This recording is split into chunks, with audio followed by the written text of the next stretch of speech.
inferior species, you dumb dork. Butt face? Ghost bucket. Hey, well, if you're so perfect, what are you still doing here? I told you, I blew a fuse when I totaled out that electrical tower. I was checking out some daisies. Crashed while looking at flowers? Ha!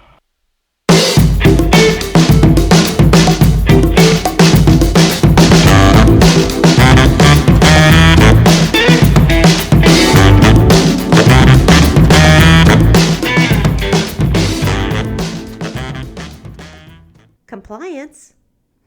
It's Katrina Porter. Hi, Anna Serene. Welcome to Split Happens, everyone else. Welcome, everybody. Each week, Katrina and I discuss a movie both of us love. However, only one of us gets to say anything good about the movie, and they are the pro of the episode, which means the other is the con and must attack it. Our one rule is the con only has to attack during the synopsis, and if they say anything at all good about the movie during that time, they incur a penalty and have to give some love to a movie that they hate, which the pro gets to decide. So this week, if I catch a rule break from Katrina, we're all going to hear this sound. I'm in a glass case of emotion! This is going to be fun. This is going to be interesting and fun. Interesting and fun. Interesting and fun. Yeah. Why do you say that? Because it's a movie that we love that we've not seen a million times, which we do every once in a while. So we don't know it by heart like we know so many movies. Mm-hmm. So my notes might not make sense. So I'm just going to say shit whenever I feel like it. My notes might not make sense because I did them quite some time ago. Yeah. And I haven't looked at them since. And any other reasons they might not make sense tonight? Nope. Hey, Huevo. Any other reasons? Katrina had to drive my car. It's a sleepover. I am very excited to cover this movie because, like you said, we haven't seen it for a long time. We haven't seen it like millions and millions of times. We just used to. We probably wore that VHS out. When we were kids. Yeah. I'm curious what you think you're going to do to this movie. Well, I have a plan. Oh. I'm going to stick an alien probe up its butt, fly it off to the Bloop Bloop planet, then drop it back on Earth years later with no explanation. And then I'm going to go to Disneyland. Well, Disney, you say? Aliens, years later, bloop bloop. That could only mean we're talking about 1986's Flight of the Navigator. Yeah, we are.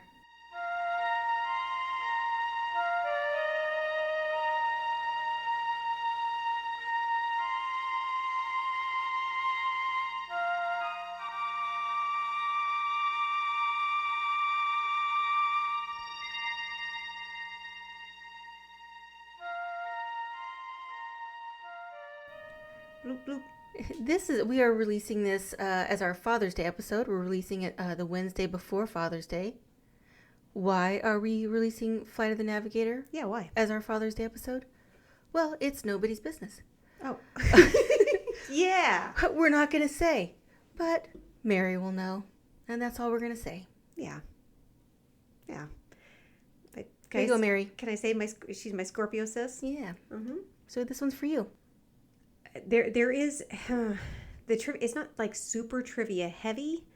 The main star of this had maybe one or two troubles. Oh really? The kiddo? Yeah. Afterwards, so there was actually a documentary about this. I think it's called Life After the Navigator that I watched. It's on YouTube. It was very Oh no, it wasn't on YouTube. It was on something. It's one of the streaming services. It was really neat.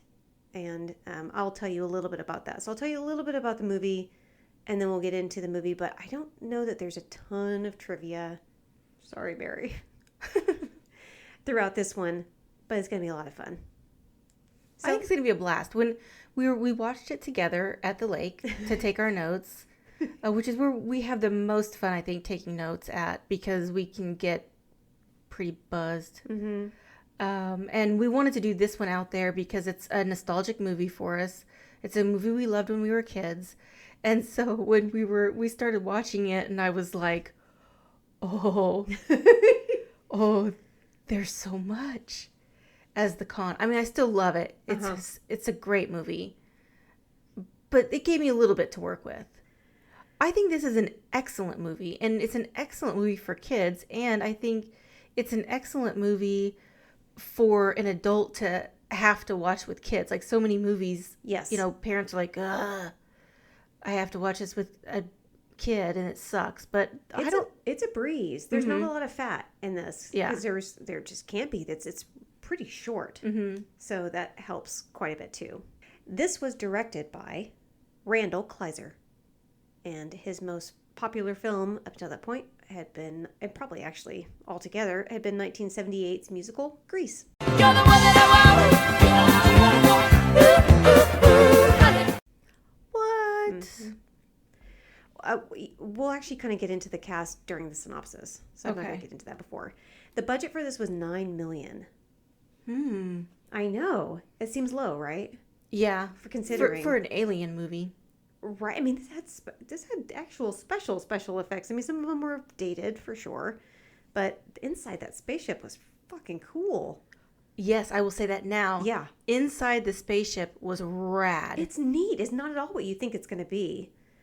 So the budget was $9 million. The gross was only about $18 million, which isn't super great.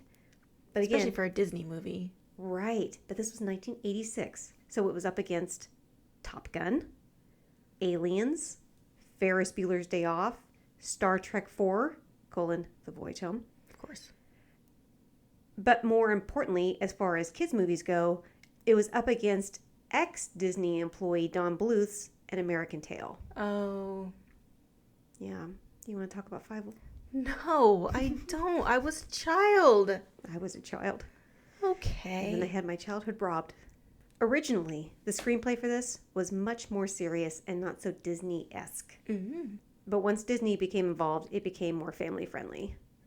And like I said, Randall Kleiser directed it, but John Avildsen, director of Rocky, and Brian De Palma, we are very familiar with that name, they were attached / interested in directing this. I watched a documentary about Brian De Palma. Really? He's an interesting dude. Is he really?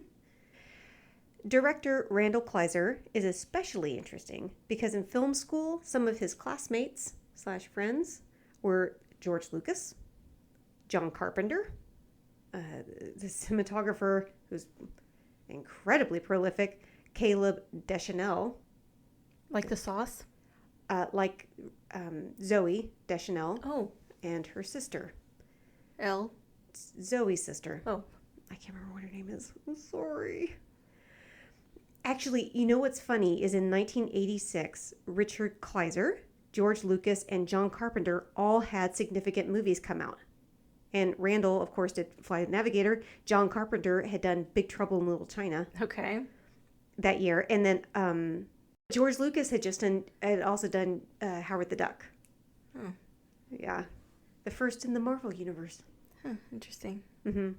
And I had mentioned An American Tail earlier.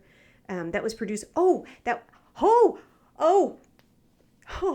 We haven't said his name in so long. That was produced by George Lucas's really good buddy, Steven Spielberg. What? Of course. Right. Steve.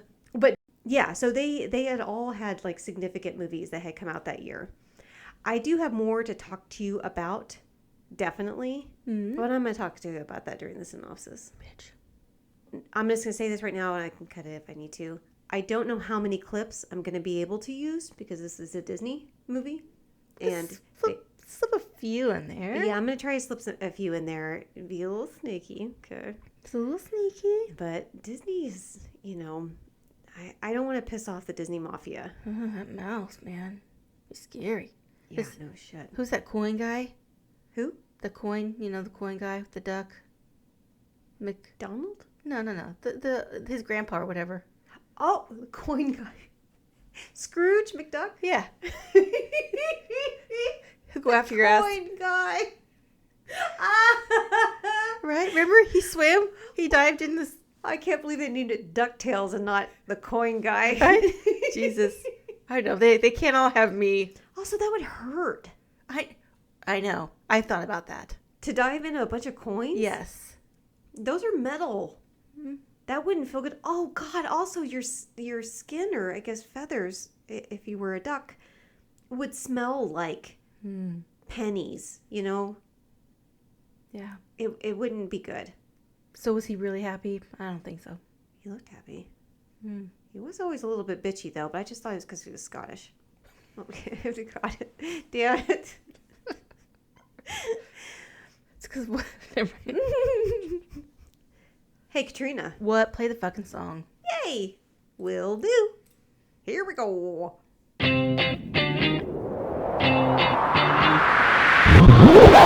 Let the games begin.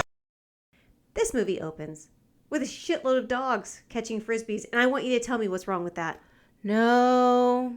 Yes, it does. The movie begins with a little dog being shamed because there is no way it can catch a frisbee as easy as those big dogs. That's animal abuse. That's a con.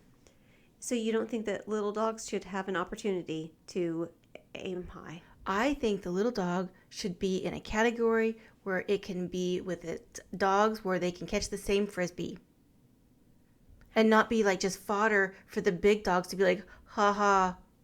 Oh, well, I mean, you know what? I will go back to that 6-year-old being able to be in Major Payne's, the Virginia games or whatever that bullshit was. 6-year-old was able to compete against the 19-year-olds. He went through the tunnels. Yeah, it sounds like this is the perfect sport for him. Animal abuse. Continue. Okay.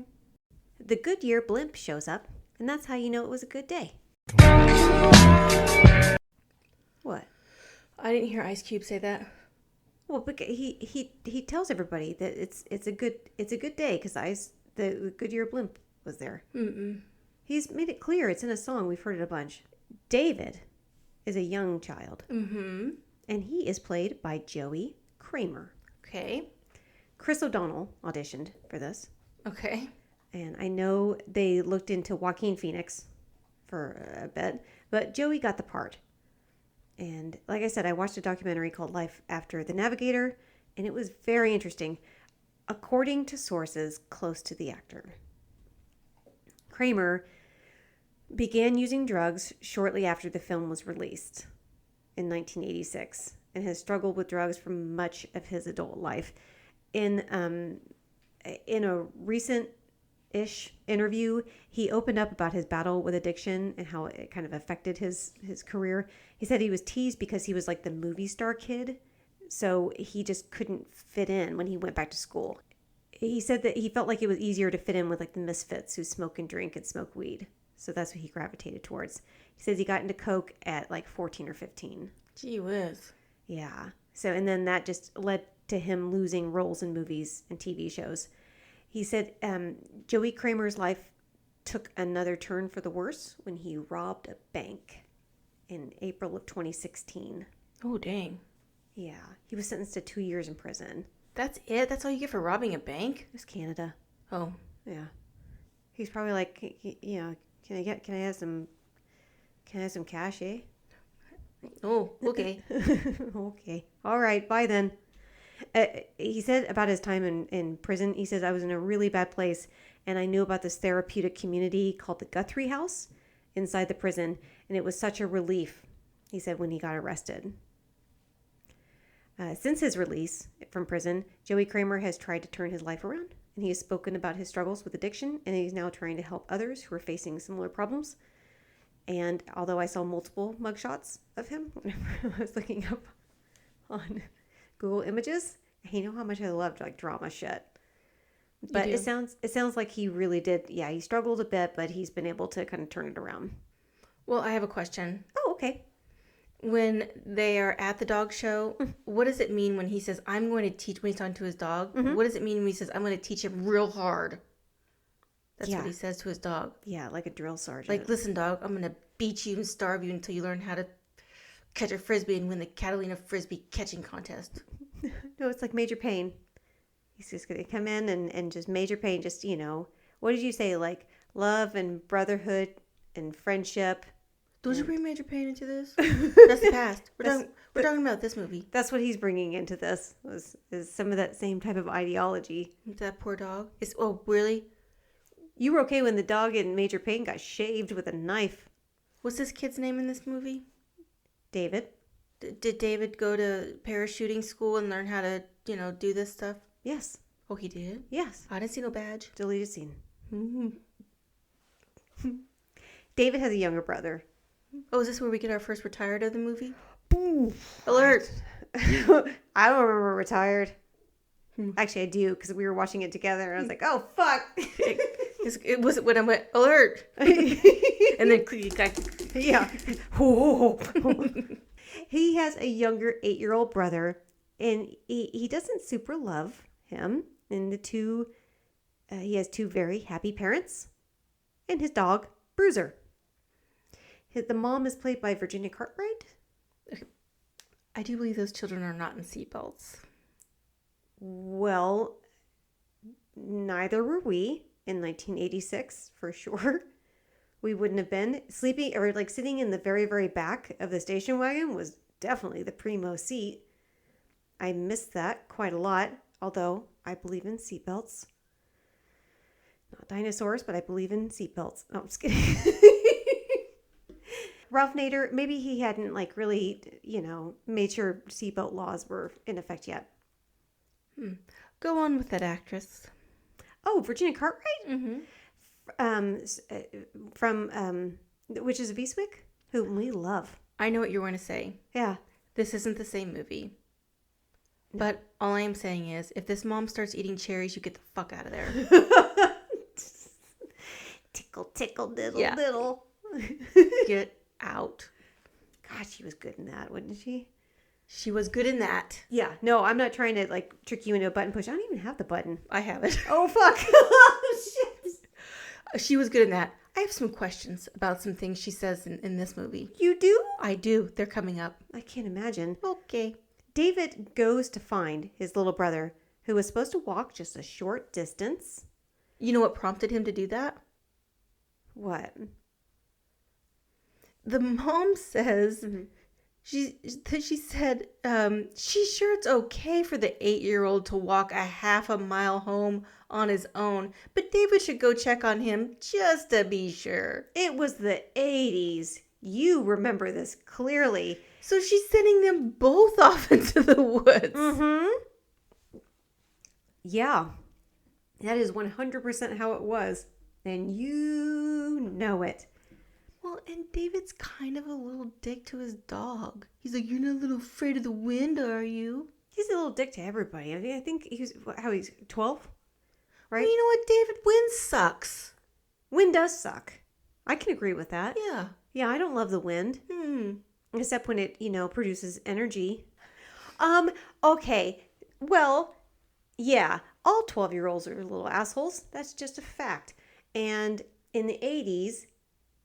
things were different. I know I keep saying that, but it's true. You know it's true. And it up until what, the 90s maybe 2000s. Then parents were like, oh shit, maybe we should keep track of our kids. And before that, it was all faces on milk cartons. Where's Maddie? Where's Maddie right now? Mm-hmm. She's at Dad Perry Park. That's what it's called. I know, it's Dad weird. Perry Park? That's what it's called. Jesus Christ. I know. Was Steal Your Child Park not already taken? Yes. It was. It's on the north end of town. Of course. Remember the 80s? Wasn't that fun? Wasn't that fun? Yeah, we were locked in our house watching Flight of the Navigator. Not true. We were off having Goonies adventures. Yeah, we went to in the backyard. In front of the TV watching Goonies. Mm-hmm. Yeah, and we're like, hey, let's go, go to the backyard and have a Goonies adventure. And we're like, yeah, snacks first, though. And then, That backyard seems so far away at that point. So far away. Oh, my God. That's so hard. I like when Dave is walking along trying to find his brother, and he just straight up has an existential crisis. This kid is an anxious mess. Yeah. I mean, he's not like the kid from Poltergeist, Anxious Mess. Like, nobody is that level yet. Well, there's not a clown. No. Or an evil tree. There's trees, but There's not like lots of trees. No, but not like I'm going to snatch you up out of your bed and then just, like freak the shit out of you and then hand you over to a clown tree. Mm-hmm. None of those. David and his dog are in the woods, and then David falls and he hits his head pretty bad. And when he wakes up, he goes home to a house. It isn't his anymore.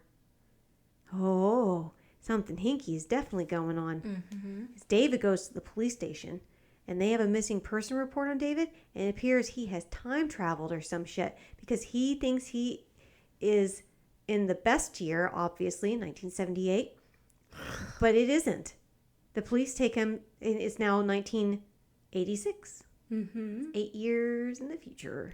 Okay. The police take him by where his parents live now. Pause. Oh, yeah? So this detective is like, this is a puzzle. Yeah. Let's get the kid to help us figure it out.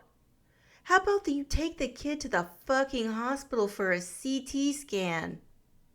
Well, he wasn't concerned with it. First of all, they didn't have clue books then. You got a responsibility, genius. He didn't know. He's just like, let's bring this kid. This is still this is the 80s. So they're like, let's just bring this kid back to where he belongs, to the parents. But no, instead of taking the kid to the hospital. Yeah. Or instead of calling the parents. No. They just show up at the house.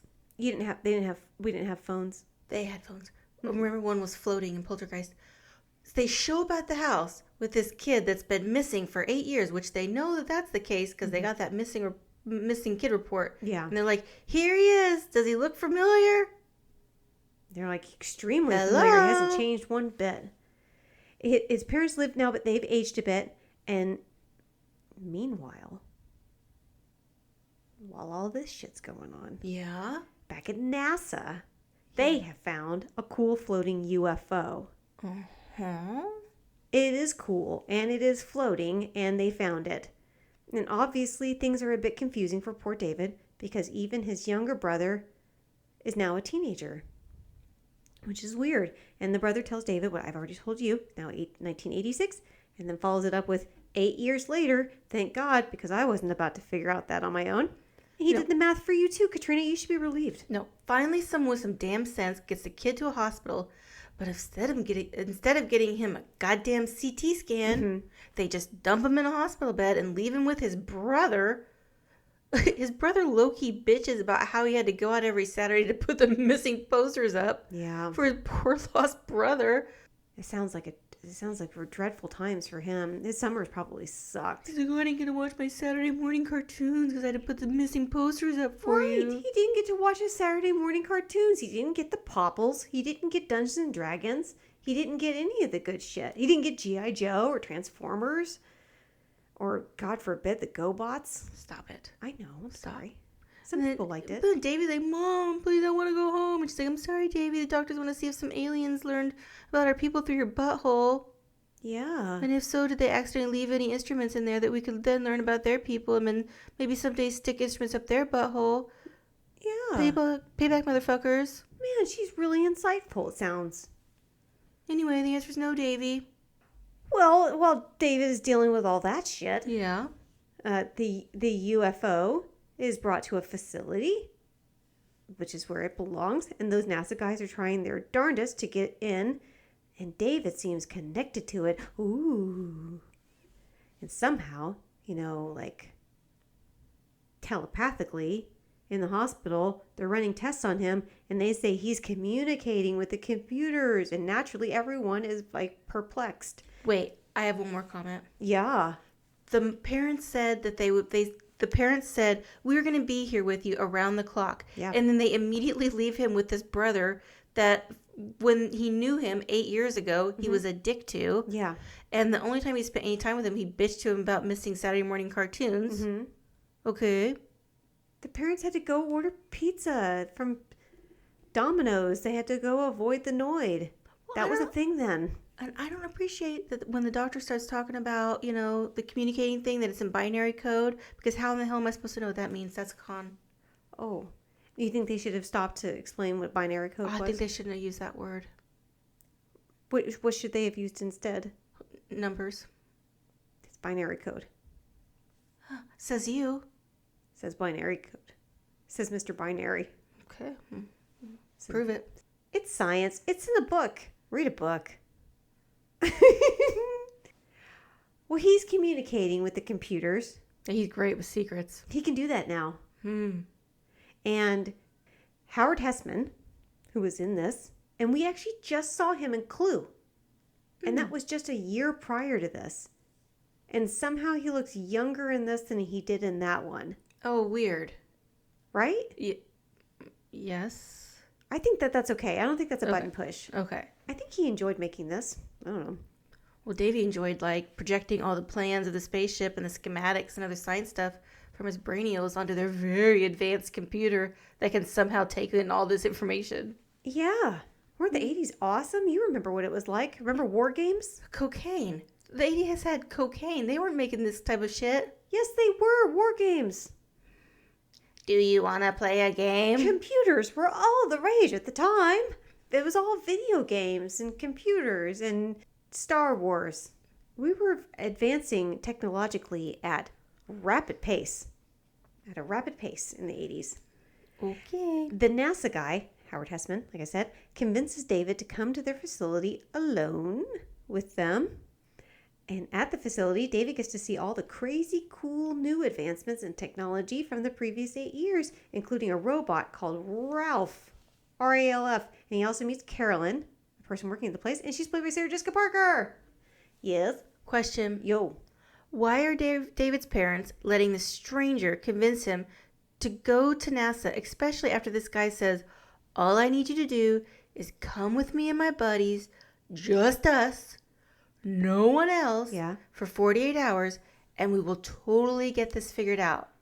Then when they get there, the guy says, David, this is going to be your room for a while. To which I would have been asking, motherfucker, you said 48 hours. Yeah. Are you telling me NASA can't count? Oh. How's that binary working for you? Ooh. Well, he said a while. He thought maybe, kids think 48 hours is like a billion years. He's like, this is going to be for a while. And as far as like sending him to NASA, space camp. I have a question for you.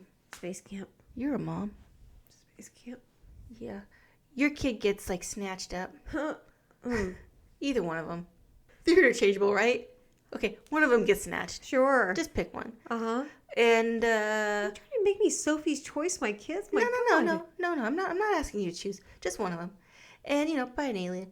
And then gets popped back down 8 years later or so, just hypothetically. And NASA's like, I just want to just take this kid away for a couple days. Like 3 hours after your kid's back. What do? Who am I angry at? The aliens at that point? What do? She's like, well, it was fun seeing you for a couple hours after those 8 years, but see you later. Oh, would I let my child out of my grasp? Uh-huh. I wouldn't have anyway. I wouldn't have let them walk to go like alone by themselves to go find their little brother. I wouldn't have let the little brother go by themselves. I rest my case, Your Honor. But I'm raising children in the 2000s. Okay. Not in the 1980s. In the 80s, that was acceptable. You remember, we lived through it. Okay, what would you have done if you were a parent in the 80s? Coke. All of it. I have another follow-up question, but continue. Yeah. I already said Carolyn is played by Sarah Jessica Parker. It's very young Sarah Jessica Parker. She was very new to movies. She had already been in Footloose and Girls Just Want to Have Fun before this.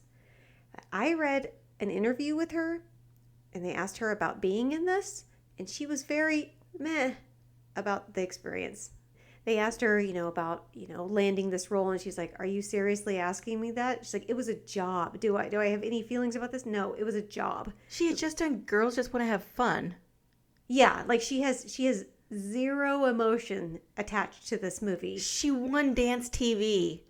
She's fine. She does not have any like fond memories or really any memories of this. But she's in it for 4 minutes. She's not in it long, but I do remember her most clearly from like when we went back to watch this. Like, oh yeah, Sarah Jessica Parker's in this. Because of her hair, probably. It has purple in it. You know, I gotta love that. You know, I love purple hair. You do. I will say that. I don't love Twisted Sister.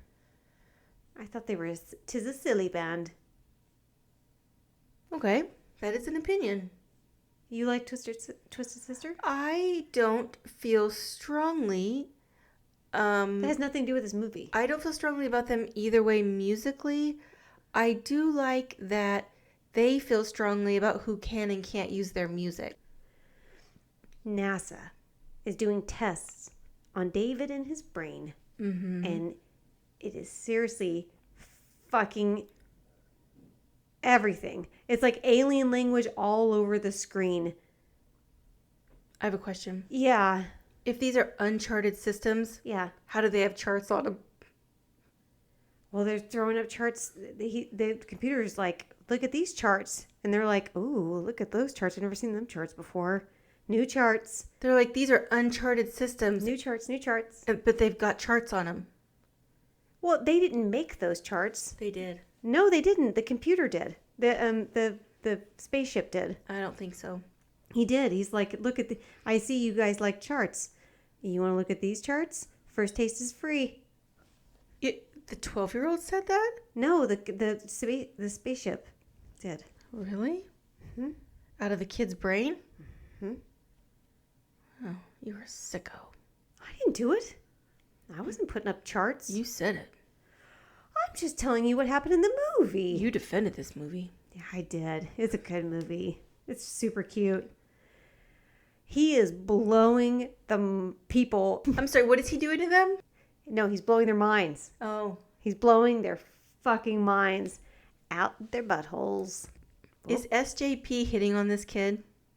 No. Kind of seems like she's hitting on this kid. No. Kind of seems like it. It's a compliment. It's not creepy at all. It seems like she's hitting on the kid. You know, you're cute. Did a girl ever tell you that before? Nobody but my mom.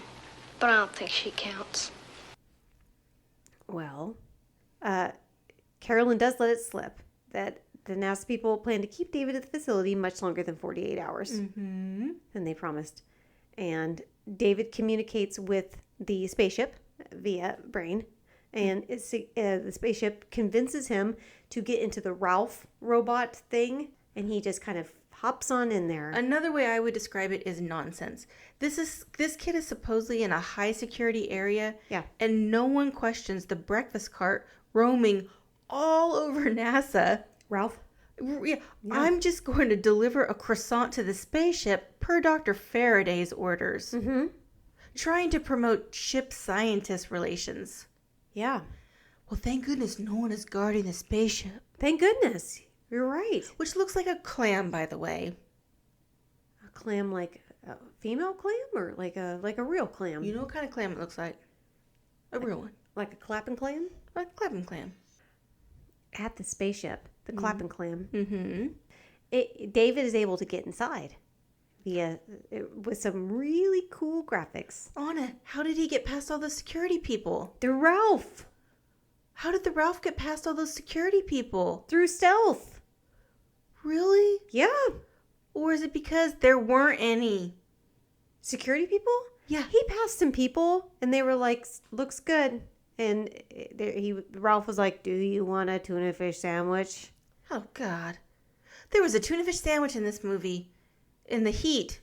Oh, I like tuna fish. In the hot weather. Mmm. Oh, no. How would you feel about a tuna fish sandwich riding through this metal machine and it's roaming all over this hot pavement probably for like 20 minutes. The sun is just fucking beating down.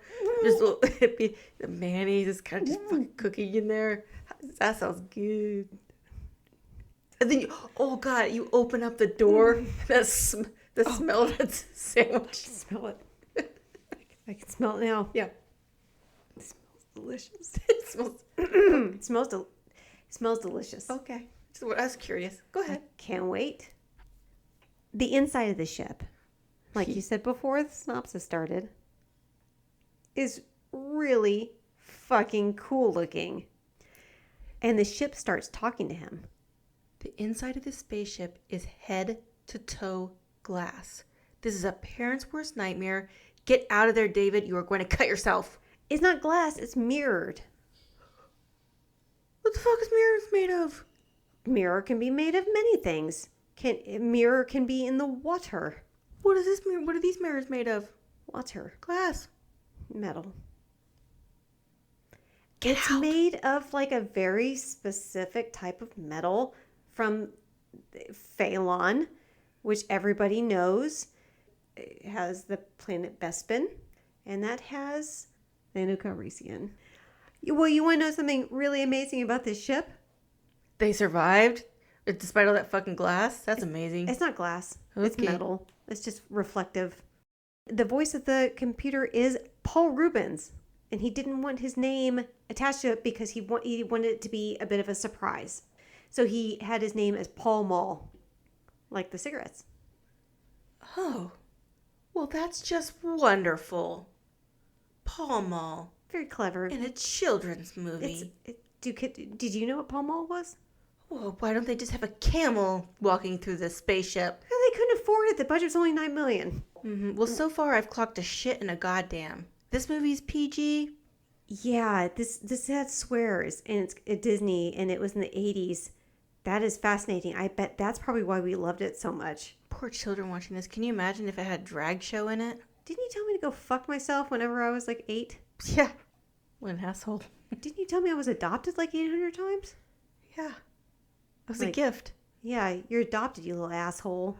Get in the cage, veggie. No, I was trying to give you a gift. I'm like, you're adopted. You don't really belong to this. This is great. No, go on, please. Explain what veggie is, though. You were a dog. I made myself a dog? No, I made you a dog. So I was an adopted dog. Yeah. Who loves rescue? Who loves a dog more than a rescue dog? I can tell you. Who? Not you, because you used to keep me in like a fucking cage. I never put you in a cage. I don't know. You would have if we had one. If we had a cage, I could see it in your face. I could see it in your fucking face. If we had had a cage, you definitely would. I can see it now. You're like, yeah, absolutely. I definitely would have. Okay, well, I didn't have a cage when we were 8. That's a con. Fucking. See what I have to put up with? I've had to put up with this my whole life. I was a dog. I had a five-year-old doll that she cut off the hat of, and she called it Bald Boy. And then she pushed me to a dollhouse. Oh, by the way, there's nothing wrong with adoption. Adoption's great. Adoption's great. Also, you know what? If I was a dog, you were a terrible dog owner. What are you talking about? I didn't put you in a cage. I let you sleep on a pillow. Because we didn't have... No, you didn't. Where did you sleep? On the floor. On a pillow? No. Not on the pillow. That's what I remember. You're like, pillows are for humans. I didn't. Sprinkles are for winners. Okay. So, David tells the ship to get them the hell out of there. And the ship is like, Compliance. I love the compliances. Is this like that deal in Terminator 2 where the Terminator has to do everything that John Connor tells him to? Yeah. Everything David says Max must do. Yeah. Compliance. Compliance. Compliance. Well, I will be having nightmares about that gigantic screaming eyeball for a while. Compliance. Does it vibrate? I said nightmare. The ship calls David Navigator, and he means it sincerely, not like condescendingly. And because the ship is a Trimaxian ship, David calls the ship Max. That's really handy. And on the ship, David sees other specimens, and one of the specimens becomes David's new buddy. So he just steals it. He adopts it. Remember, adoption's a very, very good thing. Oh, is that how you adopt things? You just take it? Is that how it was for me? No, we had court. Max, that's the ship. Paul Rubens, Pee Wee Herman, as he's also known. He downloads the star charts from David's brain, but he also downloaded the human parts too, and now he's sounding very Pee Wee Herman. Whoa! This can't be happening. I think I've gotten some stuff out of your head that has nothing to do with navigating this ship. You sound just like a human. No. What? Yes, he did. That's what happened. That's everything I just said is exactly what happened. Before this, Yes. Dr. Faraday, No. a.k.a. lying fuckface fucker. I don't remember. Yeah, okay, well, I can tell you. He gets on the phone with David's dad, which I'm going to use air quotes because these people have not acted like parents. And he immediately is like, it's been a bad day for us. And like completely blows him off. It's not about you, you fucking asshole. And the parents don't do anything. So he can't express like difficulties in his own life? These people lost their kid to an alien. They just found him. He's fine. And they gave him right back to NASA. Yeah. And then NASA lost him. Yeah, this was the latchkey generation. Like that's your kids were there. They just weren't actually there. Their kids, like you owned your kids. Your kids were yours. Legally binding. But on occasion, you had to go to work because this was during the time where, women were going to work too, as well as the men. It was a very turbulent time in households in America. Do women go to work now? I don't know. Do you go to work now? I don't know. So Max downloads David's brain and immediately has an attitude problem? Well, he seems to be taking it a little far by Max refusing to fly the ship because David hurts his little metal feelings. What? I mean, he's just messing with. He's just playing with him. He wants to have David have some growth, Speaking of playing, that Max is too much. Yeah. So, David puts his hands on two disky two things? glowing mounds. Titties. That's what those are. Yeah. Okay. Smooth spaceship titties. Okay, spaceship. Okay, just to be clear. Look how good of a job he did. David introduces Max to music. And when I watched this with Finn, because I watched this with Finn. You watched this with Finn, right? No. Oh, I did. He loved it. And this was by far his favorite part. And he couldn't believe I knew the words to this song, the Beach Boys song. Oh. Seriously. He's like, you are old. No, he just like had a look on his face like he was questioning reality or something. Like, how do you fucking know the words to this shit that we're watching right now? Were you on this spaceship?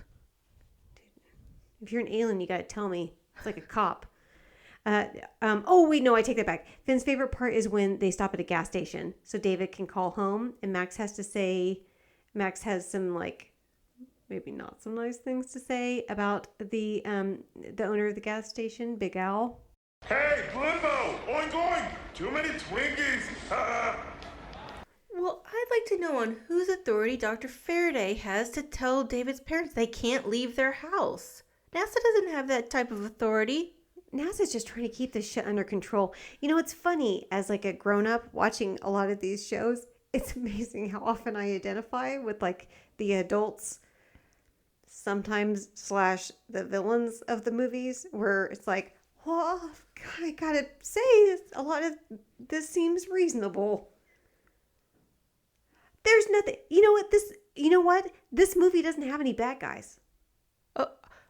This movie doesn't have any bad guys. Dr. Faraday seems kind of like a bad guy. He's not, though. He's not.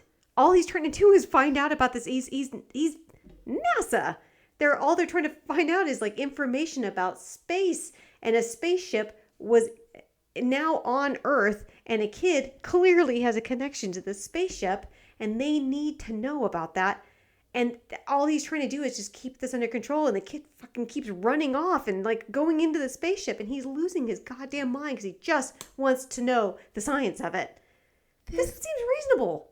This kid is traumatized because he lost 8 years of his life. Yeah, they're trying to figure out why. And 5 minutes after him being reunited with his family, he gets sucked away from his family, and that's reasonable? Dr. Faraday's not the bad guy? No, he's not.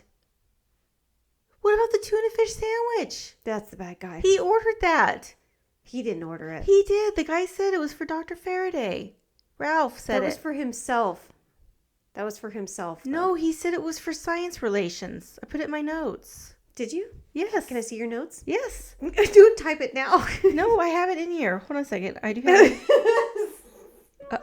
Science relations. Per Dr. Faraday's orders, trying to promote ship-scientist relations. I maintain this guy is not a bad guy. He's just trying to learn. Dr. Faraday's just trying to learn. Well, then I would posit Yes? that the parents should have been a little more assertive and said, no, you can't take our fucking kid. You know what? I agree with that. Okay. I'll agree with that. Okay. I wouldn't. None of this would have been the most boring short movie of all time. Because as soon as I got my child back, they would never, ever, ever leave my hands. Like, ever. Never once. They could have taken the parents on the ship, and the mother could just been a fucking nervous wreck about all that glass. That would have been a good movie. The dad. I don't think she would have been. The dad would have been. She would have been like, sweet, look at all these surfaces I can do lines of coke off of. The dad would have been playing with one of the boobies. Yeah. Daddy's playing with the titties. Mommy's snorting lines off of the mirrors. The brothers watching Saturday morning cartoons with the little goblins over in the corner. That'd be a good movie. This sounds fucking awesome. Okay, that's not this movie, though. No, it is. That is this movie. No, this movie, this kid gets snatched back away from his parents by Dr. Faraday. No, all of that is the potential of this. I mean, that spaceship sounds awesome. Nah. All these things that are in the spaceship sounds awesome. Sounds like you're talking about the spaceship being pretty awesome. I am not talking about the spaceship being awesome at all. All Nice sounds- try, French fry. Yeah. I'm saying that they didn't have to terrorize this poor child to make a good movie. Of course they did. Every movie is made better by terrorizing a child. Elf. Elf? They didn't terrorize a poor child. Sure they did. Which one? I don't know. David's brother Jeff says he'll create a signal so David can find their house, which means letting off fireworks off their roof. Because Fort Lauderdale is a real small city. Mm-hmm. It was in 86. It was teeny tiny. Oh. Just a blip. You don't remember. You were too busy terrorizing your younger sister into believing she's a dog. I knew what Florida looked like. I went there when I was a kid. What the fuck is wrong with you? What is wrong with you? You know what? This podcast is done. This is over. I'm just kidding. I went to the one that's in California. I know you did.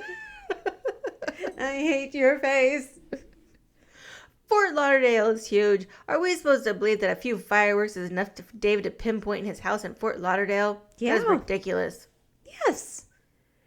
You're telling me that if there were fireworks going off in a city, even one that large, you wouldn't be able to see it from the air, from the sky. If a sky showed fireworks, you wouldn't be able to see it? I don't think so. I don't think those were. Those are not like your grade A fireworks. Please, Katrina, you know nothing about science. Yes, I do. No, that you would have been able to see that pretty clearly, especially since the particular type of fireworks that he was letting off had primary colors, and those primary colors going against a sunset sky would have reflected light in such a way that it would have been extra bright. Got you there, didn't I? No. Yes, it would have. No, it's ridiculous. It's not ridiculous. That's just true. During the sunset, the light wouldn't have been coming from up. It would have been coming from this way, and the light from the fireworks would have been coming up this way, and it would have been extra bright. What if there was other fireworks going on? Why would there have been extra fireworks going on? Do you know what happens at the Royals games? Fireworks. Yeah, now. There wasn't then. Really? Yes. Yes. Well, I'm saying sometimes baseball games have fireworks. Well, all that sky shit was made up. But, I mean, it's... What I'm saying is, I bet you could see it. It was dark. I could see it. We could see it really clearly in the movie. Mm-hmm. Well, all I'm saying is, I hope if David does make it home, he gets some therapy for the obvious attachment disorder he has developed as evidenced by his too close, too soon relationship with Max. He won't. They land the spaceship home, but there is a shitload of authorities there. And his family and friends are all older. And there's this whole thing, you know. So he decides to risk it all for the brisket and decides to try time travel back 8 years with Max. Even though Max said, you can't time travel back because your human body would not be able to handle this shit. Mm-hmm. It's too much for you to handle. But he's like, fine, cool.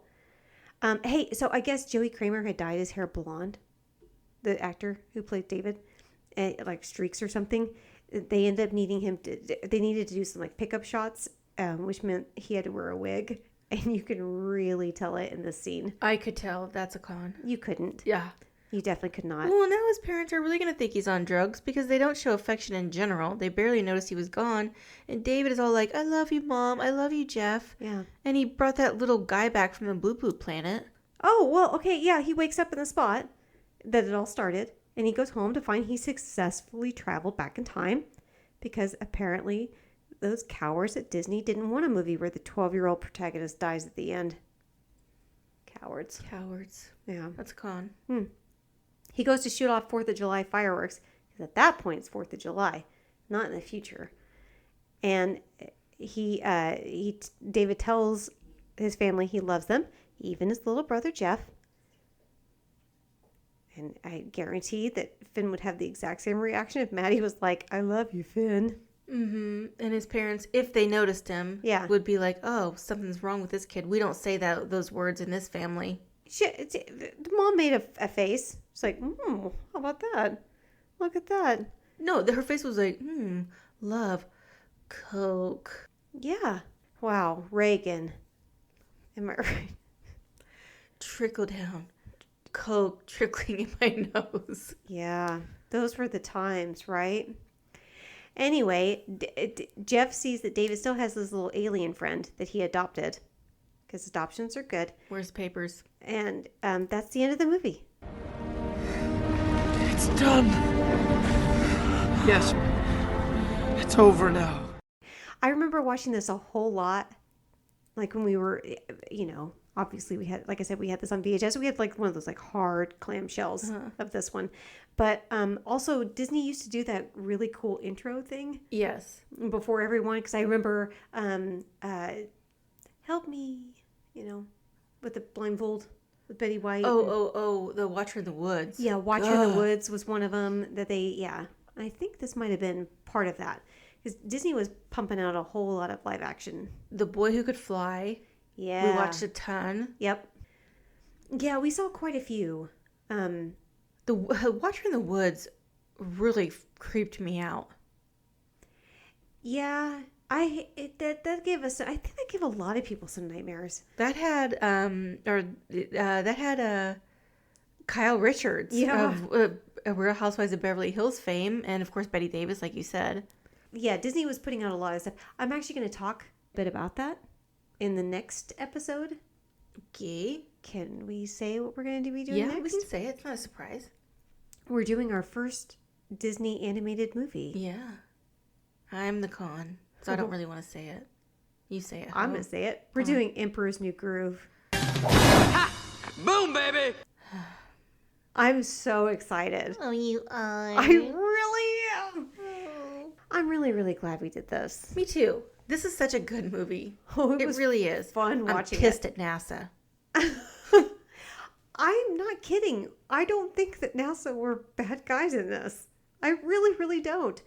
There was some questionable things with like the parents and with the grown-ups just in general. Oh, yeah. That felt very 80s to me.